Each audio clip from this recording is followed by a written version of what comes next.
Efésios 2:19. Leia comigo, todos juntos, vamos lá? Portanto, vocês já não são estranhos e forasteiros, mas concidadãos do povo santo e membros das famílias de Deus. Membros da família de Deus. Olha para a pessoa que está do seu lado e diz assim: você é um membro da família de Deus. Você é um membro da família de Deus. Vamos orar? Por sua cabeça e vamos agradecer ao Senhor. Pai, muitíssimo obrigado por estarmos na tua presença nesse lugar, cultuando o teu grande nome e reconhecendo que o Senhor é tudo para nós, a nossa alegria, a nossa paz, a nossa esperança, o Deus que nos fez para o Senhor mesmo, para que possamos te adorar e servir todos os dias da nossa existência e também na eternidade. Muito obrigado por esse ajuntamento aqui nesta noite. E agora que lemos a tua palavra, nós queremos pedir que teu Espírito da graça, o Espírito Santo, possa usar-nos com todo o poder, sobretudo para que a tua palavra venha ao nosso coração, trazendo transformação, libertação e cura para as nossas vidas. Nós assim te rogamos, ó Deus, em nome e por amor de Jesus. E todos digam amém. Louvado seja o nome do Senhor nosso Deus para todo o sempre. Hoje não funcionou, vamos nos sincronizar aí via Wi-Fi, viu, Claudinei? Então, somos, portanto, membros da família de Deus. Pode passando, por favor. Então, vamos entender o contexto. O apóstolo Paulo está escrevendo a carta dele à igreja de Éfeso. Éfeso era uma igreja da Ásia Menor, uma igreja, portanto, gentílica, de pessoas que eram alheias às promessas de Deus para os judeus, pessoas que não tinham ideia do que Deus estava fazendo na história. Mas logo quando eles creram no Senhor, quando eles confiaram em Deus, quando eles entregaram suas vidas a Jesus, o apóstolo Paulo afirma categoricamente para eles: vocês não são mais peregrinos, vocês não são mais estrangeiros, vocês não são mais pessoas alienadas das promessas e daquilo que Deus está fazendo na história. Pelo contrário, a relação de vocês mudou. Deus mudou a relação de vocês com eles.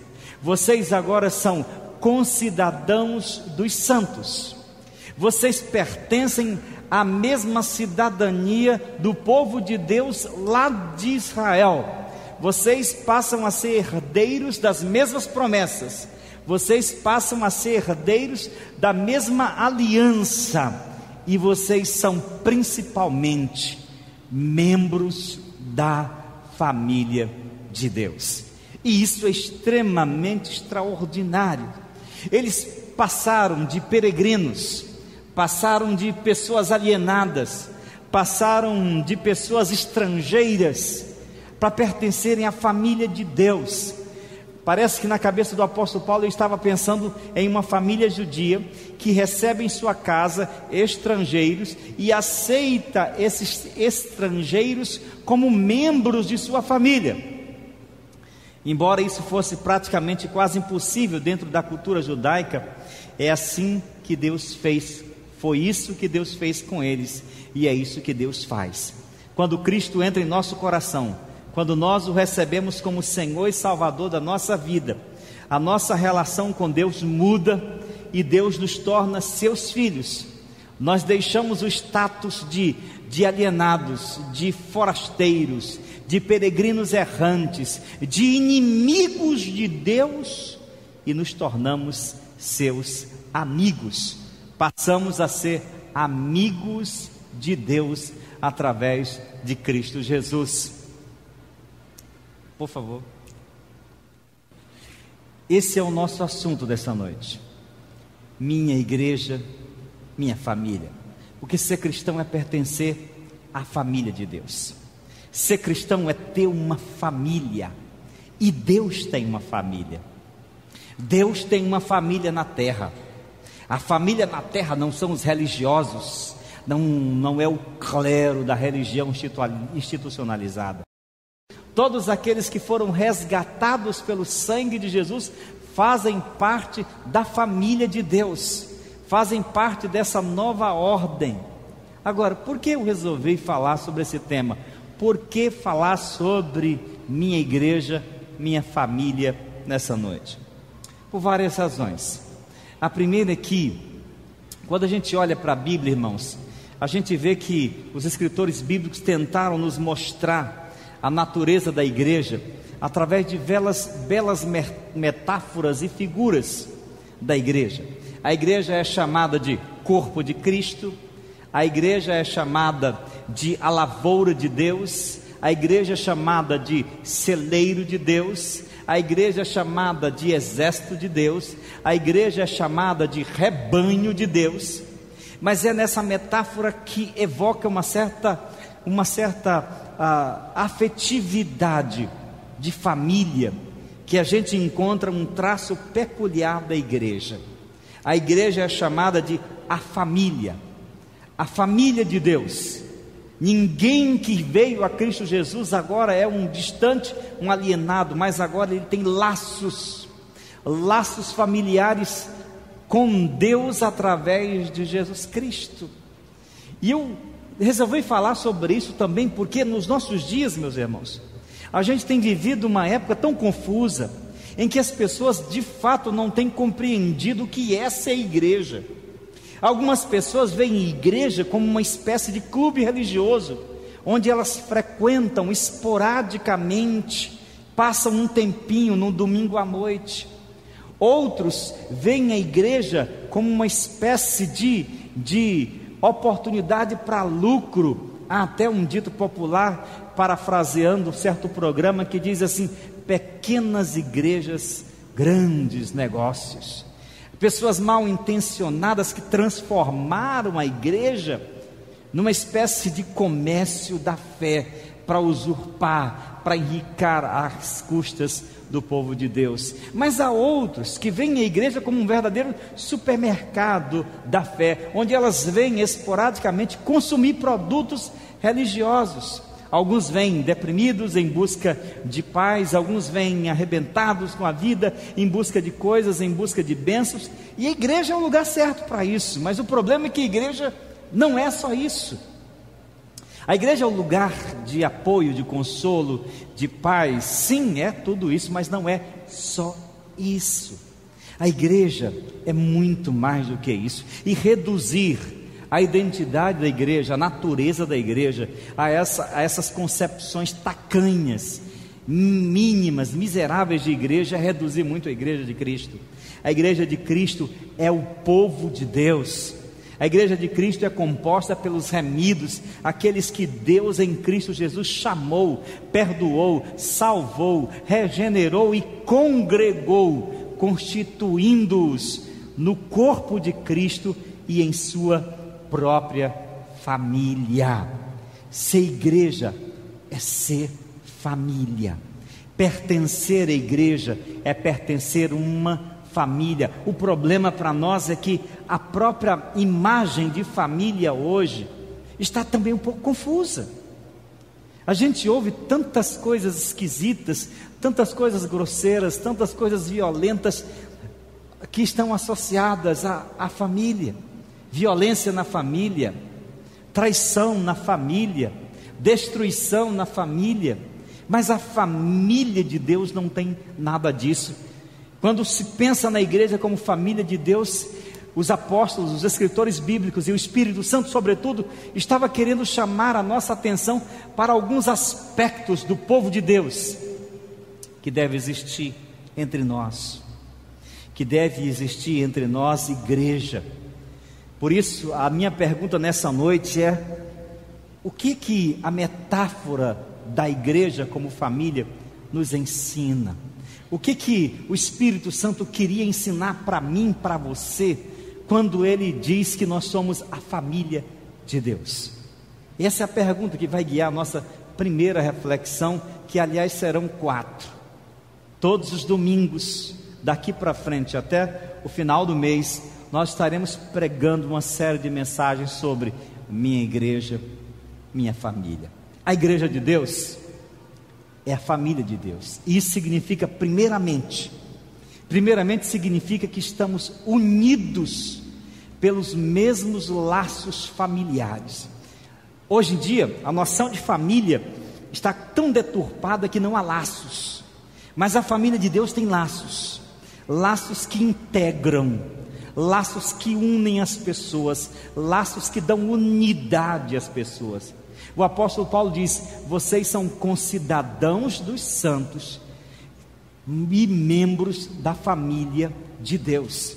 Existe entre vocês agora, como membros da família de Deus, alguns laços fundamentais que os mantêm juntos, alguns laços extremamente importantes que fazem de vocês não um agrupamento qualquer, que fazem de vocês não um clube religioso, que fazem de vocês não uma associação religiosa, que fazem de vocês qualquer ajuntamento de pessoas. Não, esses laços tornam vocês família.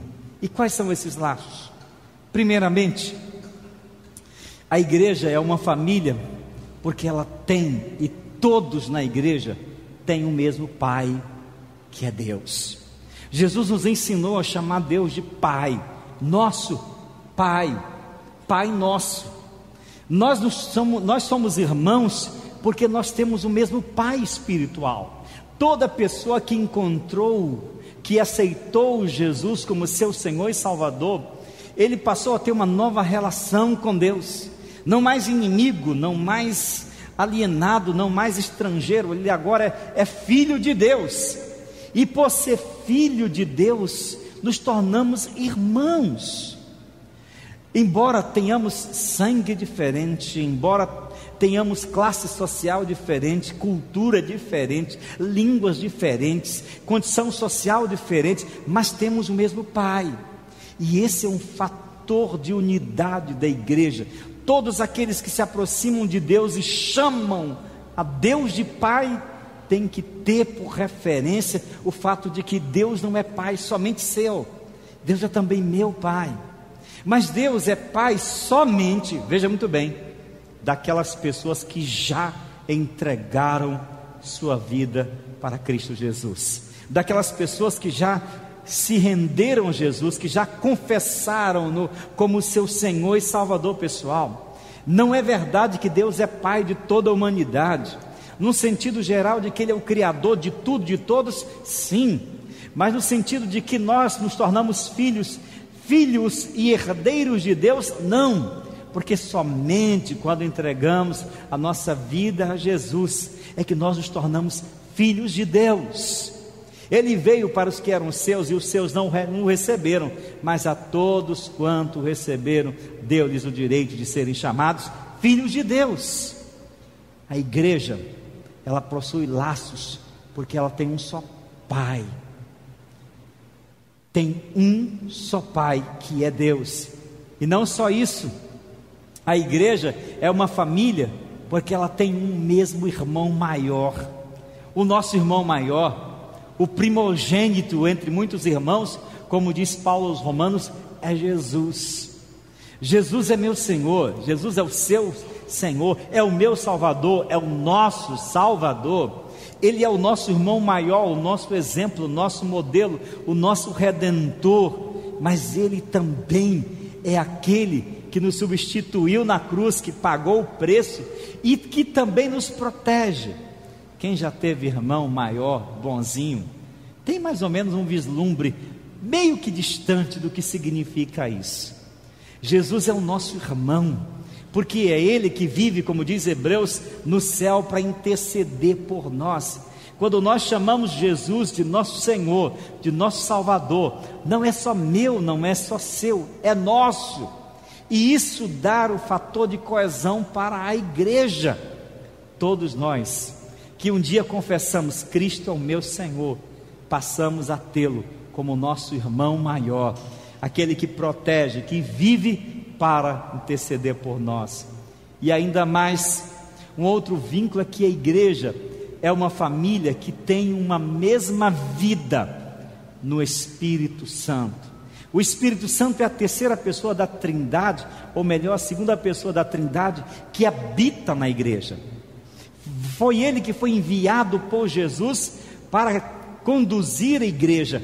A ida de Jesus para o céu significou a vinda do Espírito Santo para a terra. Ele habita na igreja, ele mora na igreja, ele mora no corpo de Cristo, em meu coração, no seu coração e no coração da igreja como corpo de Cristo. É ele que intercede por nós, é ele que convence o homem do pecado, da justiça e do juízo, é ele que trabalha em nosso coração para nos transformar, para nos conformar à imagem de Jesus. É ele que concede dons à igreja, é ele que faz a obra de Deus na igreja. E Jesus prometeu que ia ao Pai, mas mandaria o outro Consolador, o Espírito da promessa. Todo verdadeiro cristão tem o Espírito Santo. A Bíblia diz que nós recebemos o Espírito Santo quando nós cremos, e fomos também, segundo 1 Coríntios 12, 13, imediatamente batizados por ele e nele, no corpo de Cristo Jesus. Todos vocês foram batizados no Espírito Santo, pelo Espírito Santo, num só corpo, e a todos vocês foi dado de beber do mesmo Espírito. O Espírito Santo mora na igreja. Na medida que ele mora no coração de cada um de nós, mora no corpo de Cristo. Pertencer à igreja é ter o privilégio, gente, de ser morada de Deus. Deus não mora nesse belo templo que nós construímos aqui. Quando nós sairmos daqui, não há razão nenhuma para Deus ficar aqui dentro. Embora sendo Deus onipresente, ele saiba e conheça tudo. Deus não faz morada em templos feitos por mãos humanas, ele habita em corações humanos. E quando nós cremos, quando nós entregamos a nossa vida a Jesus, o apóstolo Paulo diz nessa mesma carta, em quem, quando ouviste o evangelho da salvação, tendo nele crido, fostes selados com o Espírito Santo da promessa. É o Espírito Santo que nos incomoda. Você sabe, aquelas vezes em que você comete alguma coisa, que você erra, que você peca, e o Espírito Santo acende aquele sinalzinho de alerta em você. Ele funciona quase como um sensor de pecados, mostrando onde estão os nossos erros, onde nós precisamos corrigir, onde nós precisamos mudar. Sem o Espírito Santo não existe igreja. Ele nos foi dado de uma vez para sempre no Pentecostes e habita em todo verdadeiro cristão. É que faz dele uma promessa, um habitante do céu. O Espírito Santo é o selo, é a garantia de que todo aquele que crê em Jesus vai para o céu através da graça de Deus. Diga amém. A igreja é uma família, porque nela o Espírito Santo habita. Mas também a igreja é uma família porque tem também um mesmo lar no céu. Preste atenção, meu irmão, preste muita atenção. Nós às vezes nos esquecemos disso. Nós muitas vezes tão ludibriados com a nossa existência, tão encantados, tão enternecidos com a vida aqui na terra, nós esquecemos que nós estamos aqui apenas de passagem. Nós não somos cidadãos desse mundo para sempre. O cristão, todo verdadeiro cristão, ele é cidadão de dois reinos: do reino desse mundo, porque ele é um cidadão, ele tem que pagar os seus impostos, tem que obedecer às autoridades. Ele está nesse mundo e é legítimo que ele se veja como cidadão do mundo, mas só transitoriamente, porque a sua pátria verdadeira está no céu. É lá onde Deus prometeu em Cristo Jesus que prepararia a nossa morada. Nós somos a família peregrinando, da mesma forma como a família de Israel, a família de Jacó peregrinou 40 anos pelo deserto, em direção à sua morada Canaã. Cada cristão e a igreja como família de Deus está peregrinando nesse mundo.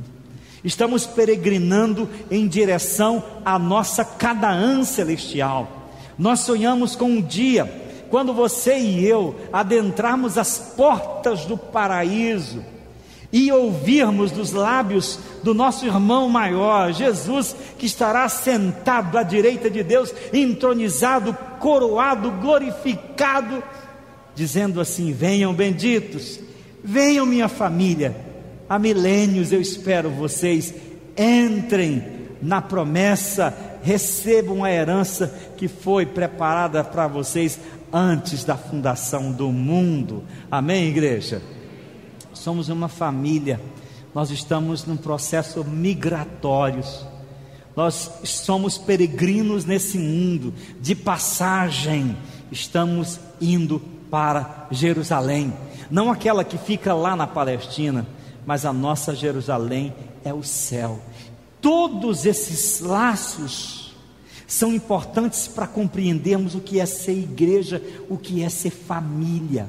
Se você tem Deus como seu Pai, se você tem Jesus como seu Salvador, irmão maior, se você tem o Espírito Santo habitando o seu coração, se você tem esperança do céu, deixa eu lhe dar um abraço, você é meu irmão, somos da mesma família, não temos o mesmo sangue, mas temos um mesmo Espírito, nos está preparando para entrar na vida eterna com Cristo Jesus. Queridos, a igreja é a família de Deus, e isso significa que o vínculo mais forte da família de Deus é o quê? O amor. Esse é o vínculo mais forte. Veja o que Jesus diz, olha o que Jesus diz lá em João 13:35, leia comigo, leia só você, aliás, bem devagar.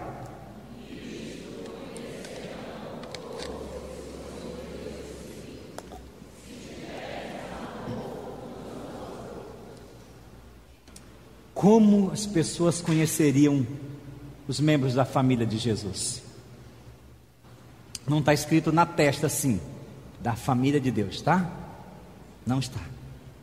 Qual era o sinal, a evidência de que uma pessoa pertence à família de Deus? Qual é? O amor. Nisso vocês vão conhecer que vocês são meus discípulos. Nisso o mundo saberá que vocês são meus discípulos, se vocês se amarem, se vocês tiverem amor uns pelos outros.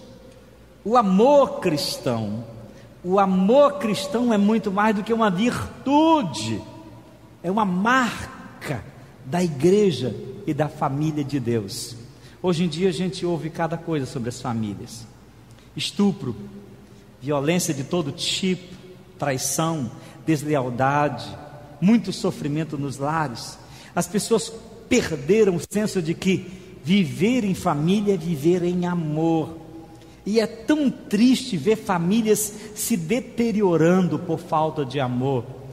Mas também não é raro ver comunidades que se autodenominam família de Deus também se desmoronando por falta de amor. A evidência de que nós somos discípulos e que somos membros da família de Deus é se há amor em nosso coração. O que diz mais a Bíblia? Por favor, meu amado, Romanos 12:10, leia comigo: amai-vos cordialmente uns aos outros, com amor fraternal, preferindo-vos em honra uns aos outros. E mais outro texto, 1 Pedro 1:22 diz: amai-vos de coração uns aos outros ardentemente.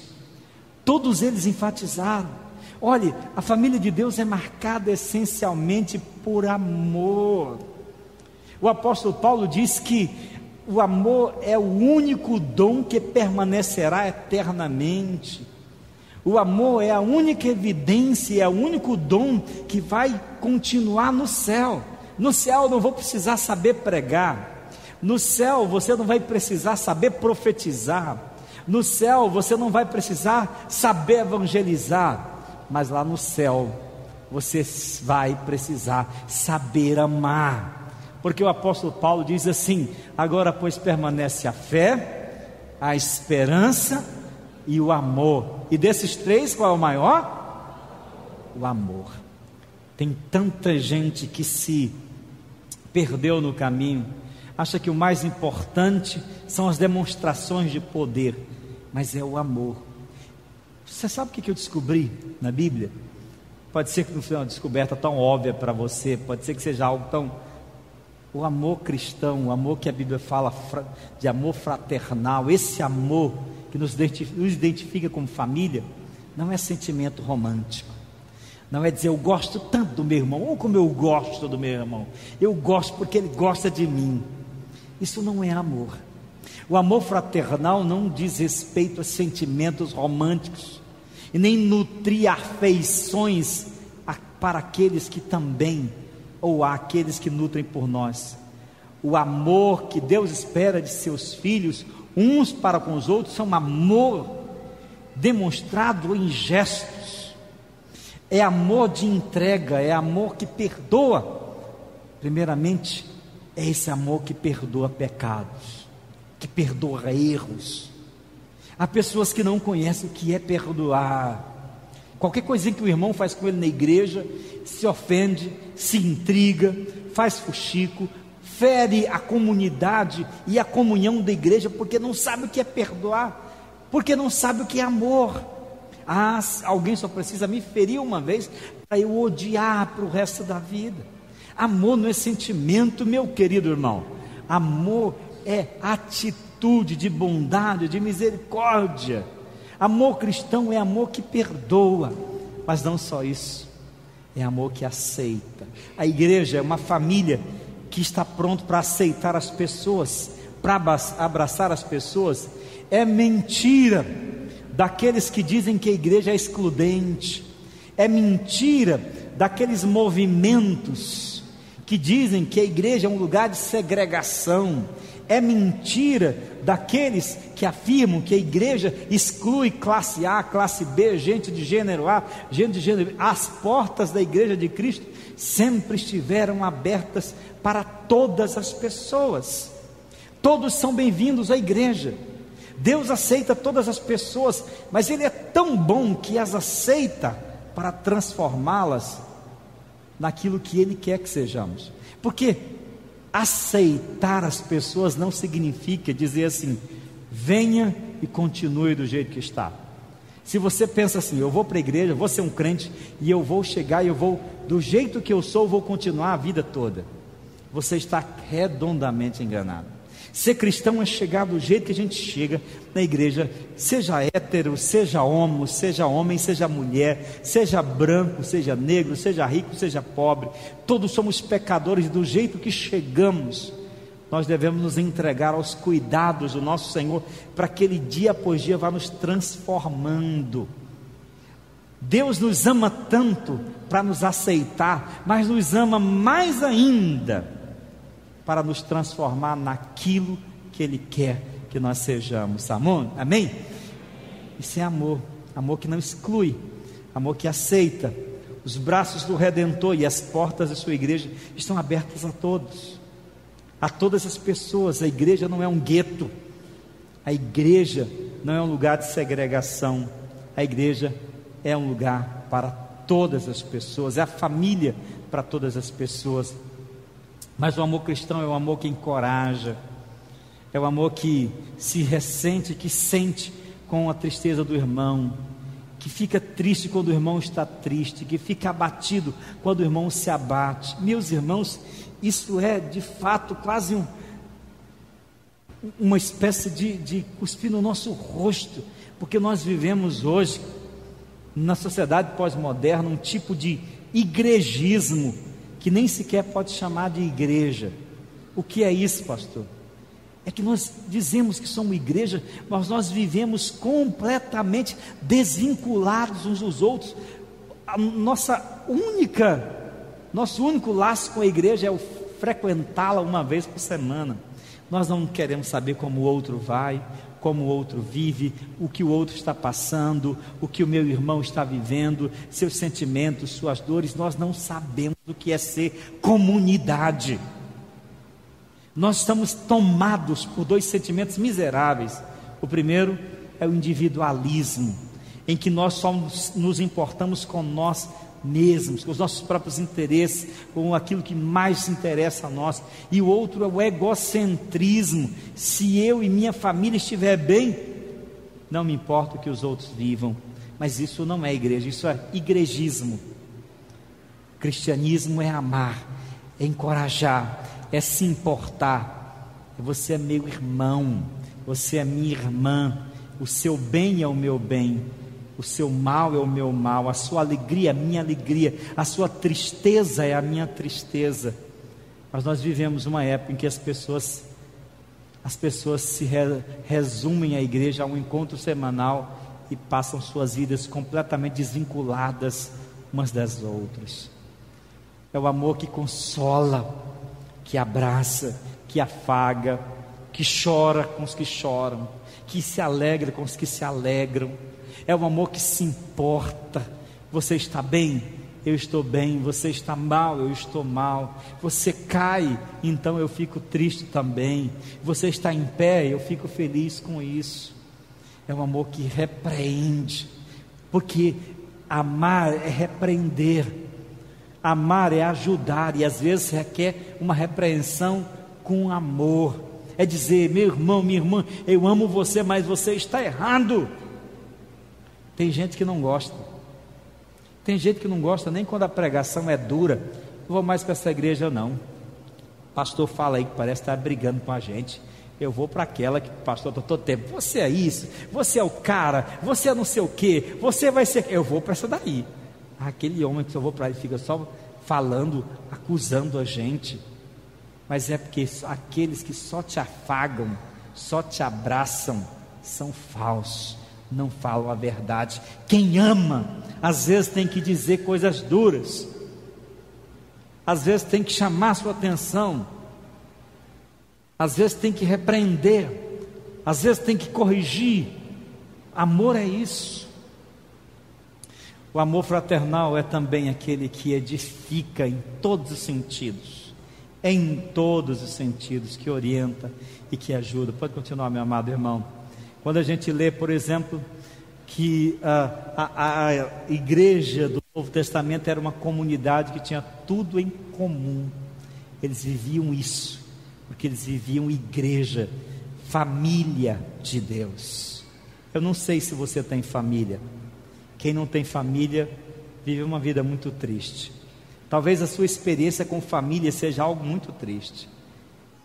Você precisa conhecer uma família de verdade. Talvez alguns de vocês tenham tido maus bocados com familiares, talvez irmãos, irmãs, pais, tios. É possível até que tenha alguém aqui que esteja hoje mesmo intrigado com um pai, com um irmão, com uma irmã. Famílias são assim, cheias de defeitos. Em terceiro lugar, a família de Deus também não é perfeita. E sabe por quê que ela não é perfeita? Sabe por quê? Porque eu e você fazemos parte dela. Sabe aquela história, aquele mito daquele sujeito que um dia saiu da igreja dele, saiu pulando de igreja, e nenhuma ele dava certo. Passava pouco tempo, saía, até que ele chegou numa outra igreja e disse: pastor, essa é a última igreja em que venho. Eu vou tentar só mais essa. Se não der certo, eu não quero mais saber negócio de igreja, porque eu já passei por umas 6 ou 7. E o pastor logo confrontou: por que, irmão? Por que o irmão anda peregrinando tanto por igrejas, não ficou em nenhuma? Pastor, porque por todo lugar que eu passei, as igrejas tinham problemas. O pastor olhou para ele e disse assim: no dia que o irmão achar uma igreja que não tem nenhum problema, você vai ser o problema dela.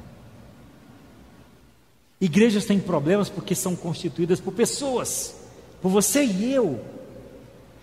Tem uma turminha no igrejismo de hoje chamada de desigrejados.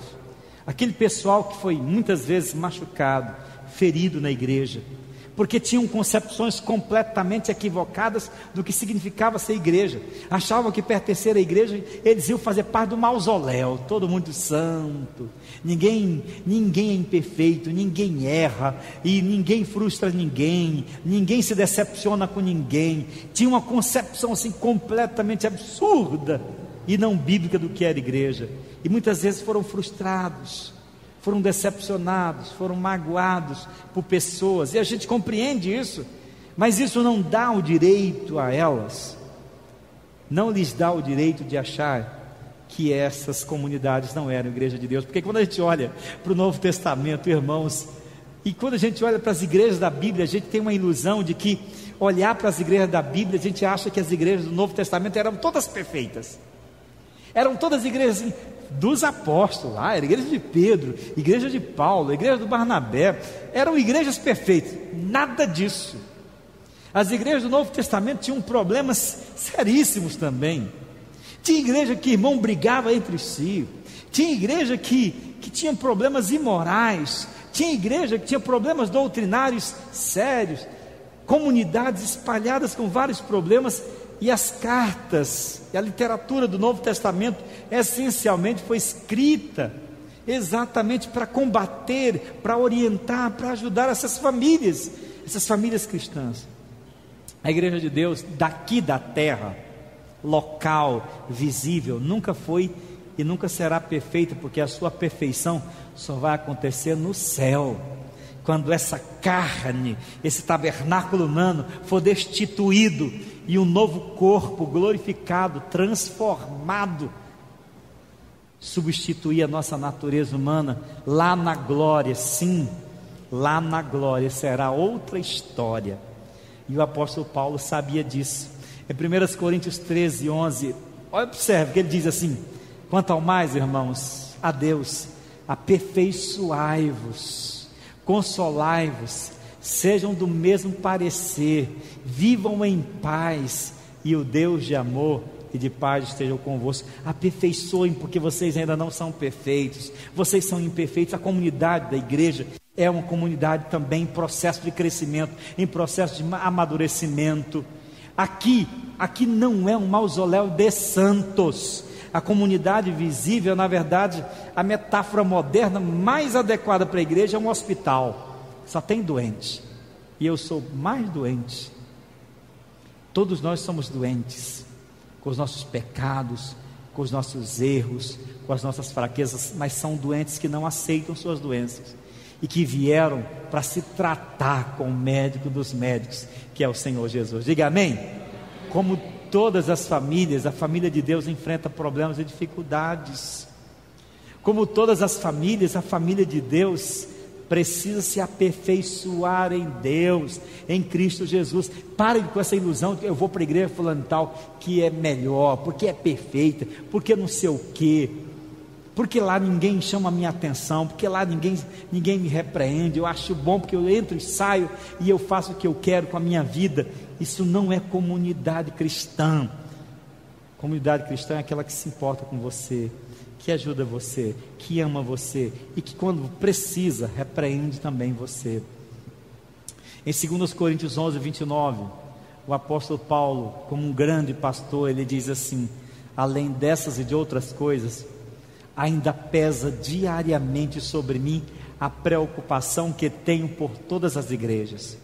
Ele diz assim: quando alguém está fraco, eu também me sinto fraco. E quando alguém cai em pecado, eu fico muito aflito. É esse sentimento de comunidade, de gente que se importa, de gente que cuida, gente cuidando de gente. Isso é igreja. Gente cuidando de gente, gente andando junto, gente se autocurando, gente se autoajudando, gente cuidando uns aos outros. A Bíblia tem dezenas de mandamentos de mutualidade: amai-vos uns aos outros, perdoai uns aos outros, consolai uns aos outros, chorai uns com os outros, exortai-vos aos outros, edificai-vos uns aos outros. Que igreja é isso? É gente cuidando de gente. Milagre, sabe o que é? Milagre não é Deus descer do céu e cabum, com uma palavra mágica mudar tudo. Milagre é Deus usar minhas mãos, meus lábios, minha vida para ajudar você. Milagre é Deus usar seus lábios, suas mãos, sua vida para me ajudar. O corpo de Cristo é isso, é família cuidando de gente. Ser igreja, se importar, é cuidar, é amar pessoas as quais Deus ama. Tem gente que diz assim: eu não gosto de gente. Eu não gosto de gente. Você tem que aprender a gostar. Porque ser igreja é aprender a gostar de gente. E gostar de gente não é só de gente que gosta da gente, não. É gente que não gosta da gente. Porque tem gente que não gosta da gente. Tem gente que olha para você, sabe, umas coisas mais esquisitas do ser humano. Ser humano é esquisito de todo tipo. Tem gente de todo tipo. Tem gente que só olha para você e não foi com sua cara. E não gosta de você. É metido. É arrogante. Nunca nem deu uma palavra com você. É arrogante, é grosso, é ignorante, é não sei o que. Se você chegar para ele, ele disfarça, sorri. Ei, fulano, tá, aqueles olhos amarelos, mentiroso. Mas não foi com sua cara. Não tem coragem. Como aquele irmão chegou para o outro irmão e disse assim: irmão, sabe de uma coisa? Eu vou ser honesto com você, eu não fui com a sua cara. O irmão também levou na brincadeira. Disse: tudo bem, meu irmão, não se preocupe não, eu não chateio não. O irmão vai com a sua cara que eu vou com a minha. E aí a gente fica tudo muito bem. Quem é membro de uma família e não se importa com um familiar que sofre? Quem é um pai que não se importa com seu filho? Se seu irmão está doente, que miserável de irmão é você que não vai visitá-lo, que não vai cuidar, que não vai perguntar: meu irmão que está precisando de mim, eu posso te ajudar com algum dinheiro, eu posso te ajudar no hospital?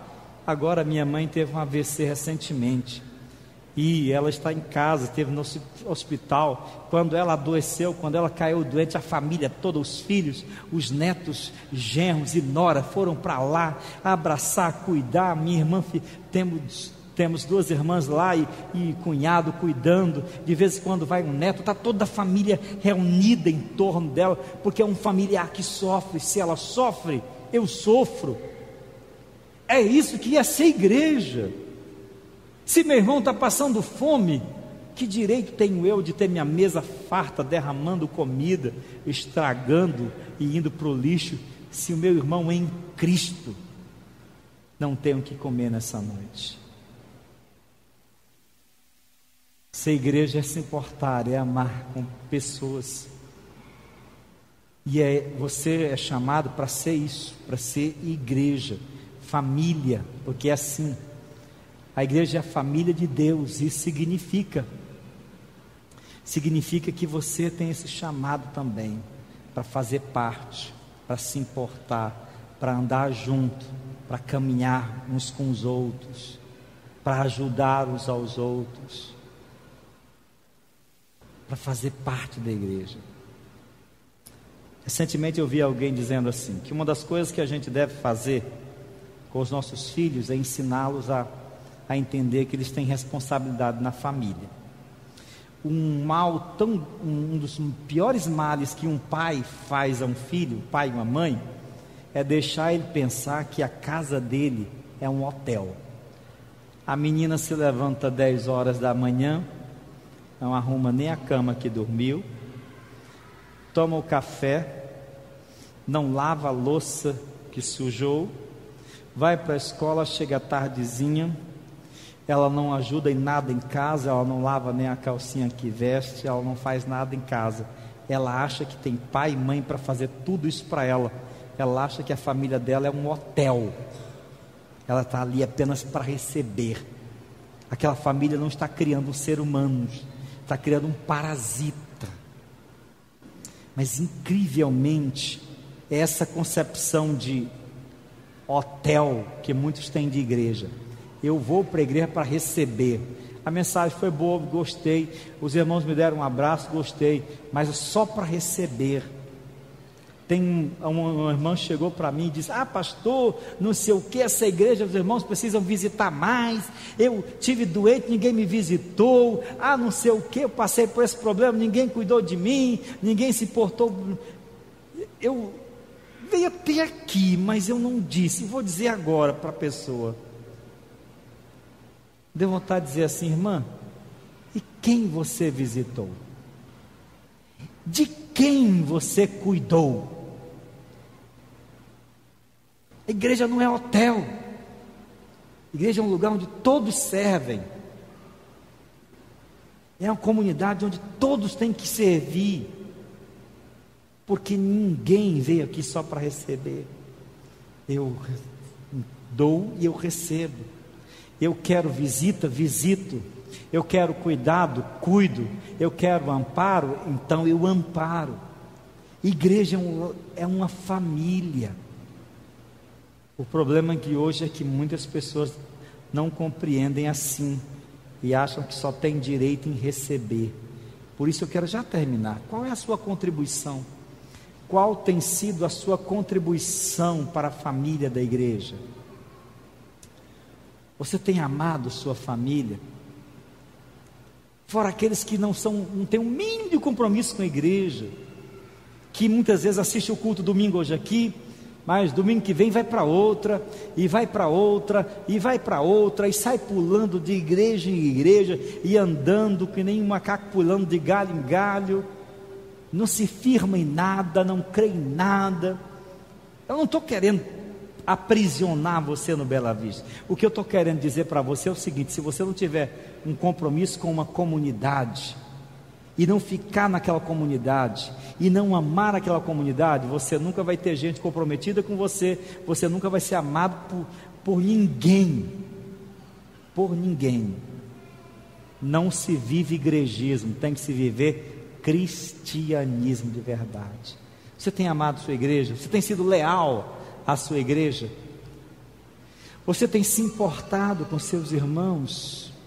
Você pode dizer: o Bela Vista é minha igreja, mas é também minha família. Vocês são concidadãos do povo de Deus e membros da família de Deus, da família de Deus, que é a igreja de Jesus. Ame a Deus, servindo uns aos outros, se colocando à disposição, cuidando uns dos outros, chorando uns com os outros, ajudando uns aos outros. Nós achamos que nós amamos a Deus quando nós dizemos: Deus, eu te amo. Deus não se deixa enganar por isso, não. Deus só vê amor em gestos. Deus vê amor em atitudes. Deus vê amor em hábitos. Ame a Deus, servindo e cuidando da igreja dele, da família dele. Agora, para encerrarmos, você já faz parte da família de Deus? Você já pode dizer assim: eu então, pastor, eu sou da família de Deus, glória a Ele. Você já faz parte? Ainda não? Hoje eu quero convidar você para fazer parte dessa família, a família de Deus. E a porta dessa família não é aquela lá, a porta dessa família é Jesus. Ele disse: eu sou a porta, e eu sou o caminho. Eu quero convidar você para que você entregue sua vida a Ele e faça parte da família dele. Saia daqui nessa noite como alguém que habita, alguém que vive a família de Deus.